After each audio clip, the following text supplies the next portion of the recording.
Hey guys, I'm here to take a look at Quake 3. And so this is really a really weird game, mainly because the first game was kind of more similar to Doom, or rather it was going for this kind of like medieval kind of setting and style and aesthetic.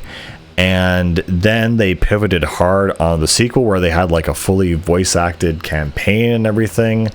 And it would turn like, okay, what are you trying to focus on? Like the gameplay or the story or like what's going on here? And or all of those things. And for Quake 3, they just threw everything out, and Quake 3 is all about the gameplay, baby. It's all about just the very distinct multiplayer arena shooter. This is the ultimate arena shooter, similar to like Unreal Tournament. It is just there for the gameplay alone and the multiplayer component. And so this entire game, there really is no campaign. It's just a series of how would you say, like maps and arenas with bots that you have to fight, and you just like shoot dudes. Like there is no story, there is no nuance. It's literally going from level to level, just fighting like bots.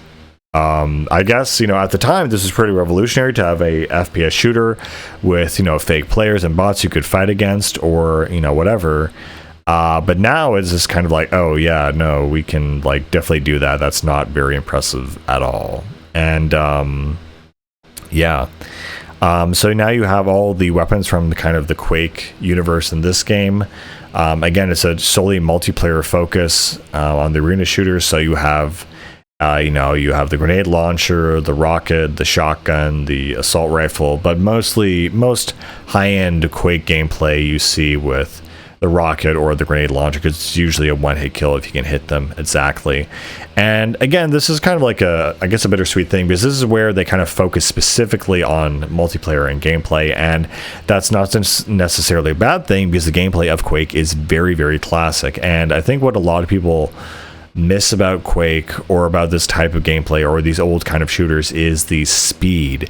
Like, Counter-Strike is definitely a very hard game, but I would say to be good at Quake, you need to be almost a little bit better, because you have to control the speed at which you're fighting and bringing that into an arena with other people, which is just frankly insane. It's just actually stupidly hard to do and incredibly fast and really mesmerizing to watch, because it is just so hard to be the best at this kind of game.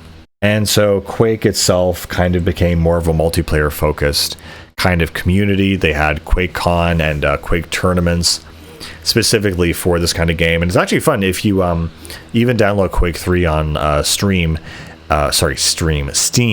you can still get matches today, and it's still something fun you can play again by yourself alone with bots or with other people. And it's just really interesting to see that, despite the age and whatever of this game, it still really holds up, and it's still a lot of fun to play. The only issue is that, again, there's only so many different combinations of weapons and strategies and maps that you can play until you just kind of get bored. Yes, it's a very well made, probably one of the best made arena shooters of all time, but it really is not able to mix up its design a lot. It's very much stuck doing what it does best and nothing else. Again, my favorite thing about this game is probably tracking people with the rocket launcher, grenade launcher. Really, you're shooting where the player is going to be, not where they are in most cases. And it's just such a really interesting, weird design for a game. I don't know. And again, it was really weird because I was playing the single player, like, oh, this is the single player, right? Why am I just fighting a bunch of guys in an arena? Because this is basically a multiplayer focused game. It's not, focused on story or a single player. So, we had this medieval kind of gothic Lovecraftian vibe in the first one, and we threw that out for a future science fiction Doom-like, a gritty Doom-like for the second game. And for the third game, we have a gritty sci-fi futuristic Doom clone that is multiplayer only. So yeah, I don't know. And so each of these levels, you just have to kill a bunch of enemies in the arena for X amount of points until you can go on to the next round, and that's all it is. And at which point you might as well just play the normal multiplayer because there is no difference there. There's, again, not much else to say about this game. It is a multiplayer shooter. I think everyone should at least play Quake 3 once just to understand what this era of shooters was like and what they're trying to accomplish, and if it could make a comeback, and if there are any other games that are similar to it in the future. And it's funny, the only game I can think of that is like this, because I do honestly like this gameplay. I do like moving super fast in an environment and shooting at guys.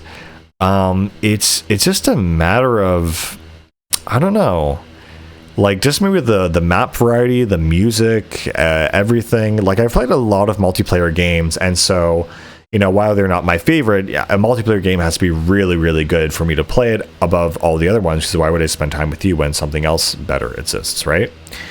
I don't really have the answer as to why that is, as to why this game is just kind of okay and what could make it better. And I was going to say the one game it did remind me of was Tribes Ascend, and that's very similar to this game, where you have a huge multiplayer map, like 60 player lobbies, and the speed at which you move is very, very important, because it's the major mode of the game is CTF, while this one is just basically just deathmatch. You know, you're just doing deathmatch.